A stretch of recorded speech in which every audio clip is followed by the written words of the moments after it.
What's up, ladies and gents? Welcome to Aim at the Week, where we take a look at 3 random stories from the week and see if we can find any positivity within them. If you're anything like me, I grew up hating the news. I avoided it like the plague. I didn't want to know what's going on because I found it all so depressing. So in this show, we're going to see if we can break it down and find some kind of positive takeaway, some kind of lesson that can make us even 1% more positive, more productive, or at the very least, put us in a bit of a better mood. Now, I'm sure you've all seen this first story. Molly Mae has had an interview on Stephen Bartlett's podcast, Diary of a CEO, where one of her answers to a question about, how she views confidence and how she views herself as she continues to climb in her career. And she answered basically saying that she thinks we all have the same 24 hours as Beyoncé, and it's all about how we use those 24 hours. She then went on to explain that she gets some stick for saying stuff like this because she has to take into account everyone's situations and different backgrounds. And then she said, but I think if you want something enough, you can achieve it, and it depends on what lengths you want to go to. She'd go to any length, and the host said he couldn't agree more. And the internet has lost its mind. And I can see exactly what's happened. People have looked at Molly and gone, well, I don't think you work very hard. They've looked at the entire company, and the company has had some investigations into some of its practices in Leicester.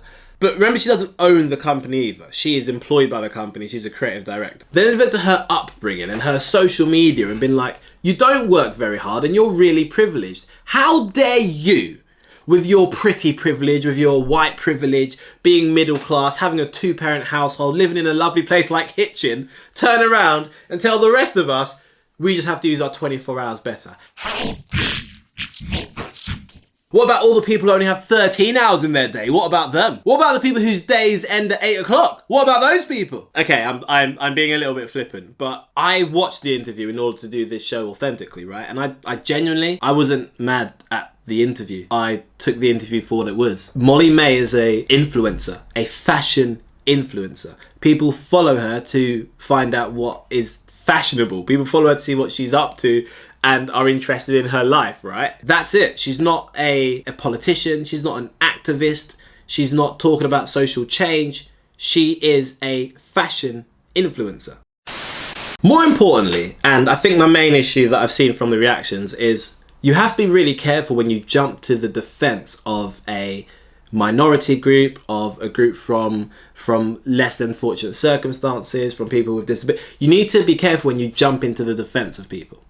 Because 1, no one was targeted in this answer. But 2, when you start fighting for people's limitations or circumstances as a justification for them to not be able to achieve something, that's really dangerous. And this is speaking of someone who has literally dedicated their life to helping to raise aspirations regardless of circumstances. People in less than fortunate circumstances are aware of their circumstances. They know they're working class. They know that their families never earned over a certain amount. They know that they're surrounded by negativity in their household. They know that I know I'm black. I know I'm black. Like, to have people jump to your defense to say, oh, well, it's not easy for minorities. It's not easy for these.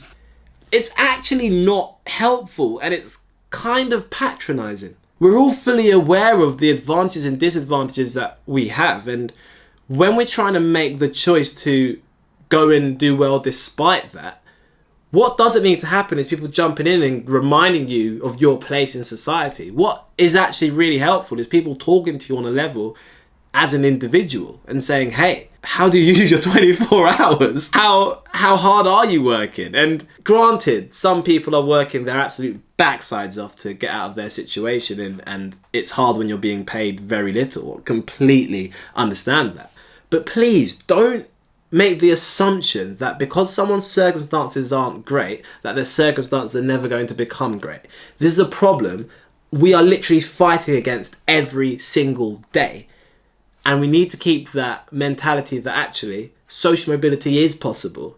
And there might be some changes we need to make as individuals. And there might not. We might be on the exact right path now. But please, let's not start attacking or start getting angry at fashion influencers for things that we've elected people to go and help with, for things that big companies have a social corporate responsibility to come and help with.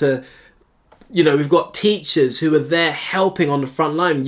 There are so many other avenues that are there to help. Let's not spend all our time reminding people of their place in society and attacking those who have nothing to do with it. As a young person, if you've watched this and you've then seen the reaction after, I want you to take into full context. This was an interview. She was asked a question about her personal upbringing and her personal outlook on life, and that's her outlook. I always say, even when I go and deliver a speech, I say treat everything like a buffet. Take the bits that you think are useful for you, leave the bits that you don't think will work or you do not like.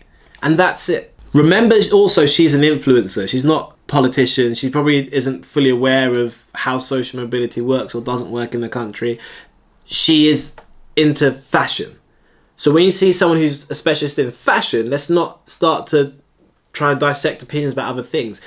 Society does this all the time. We ask celebrities about things that they know nothing about. Why? They're not the person to go to. If you want information on how to get out of your situation, find someone who knows about your situation and speak to them. And actually, why don't we have a look at our 24 hours and could we use our time a little bit better?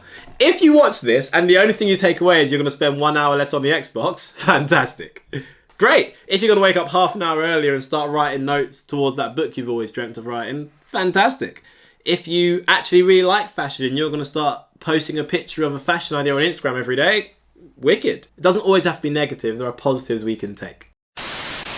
In other news, the Pope has said that those who want pets instead of children are selfish and lesser.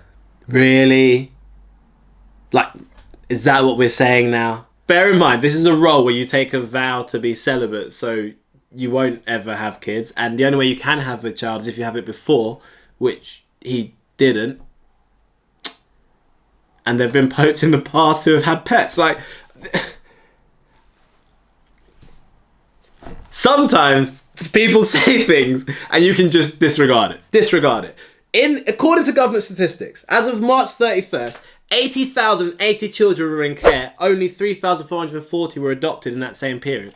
You don't need to have your own children. You can literally go out there to have children through adoption, through fostering. And if you don't want to have children, that's fine too. Can we please not go back to making everybody feel like they have to have children? They have to pick family above career.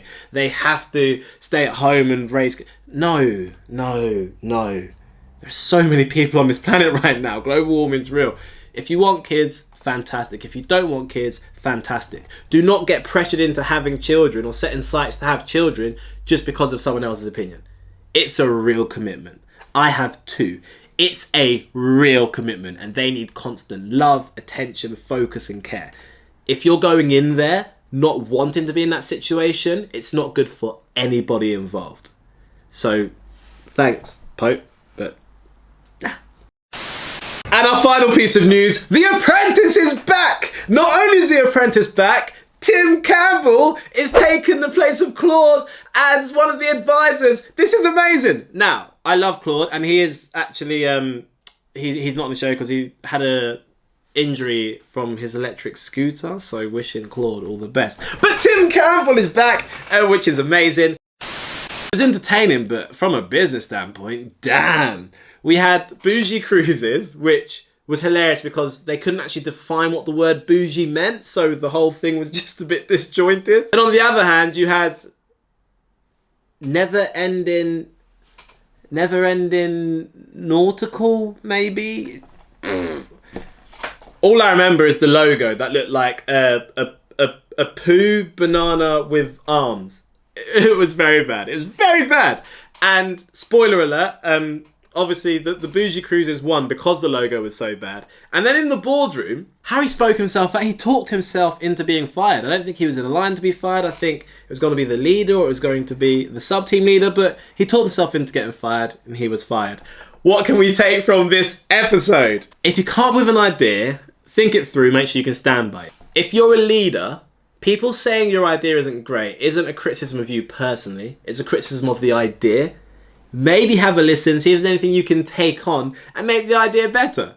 Another thing I think we can take from it is, if you're in a team and there's an idea that's not great, and you put your case forward of why the idea is not great, and you even come up with a solution, and people say no, at that point, you either need to come up with a different solution, Or make there be a safe place where you say, look, let me just say what I need to say for 30 seconds, make your point, and then get back into backing the team. He created an issue with the team for the entire rest of the challenge, so it was really easy for everybody to just gang up on him and he got fired.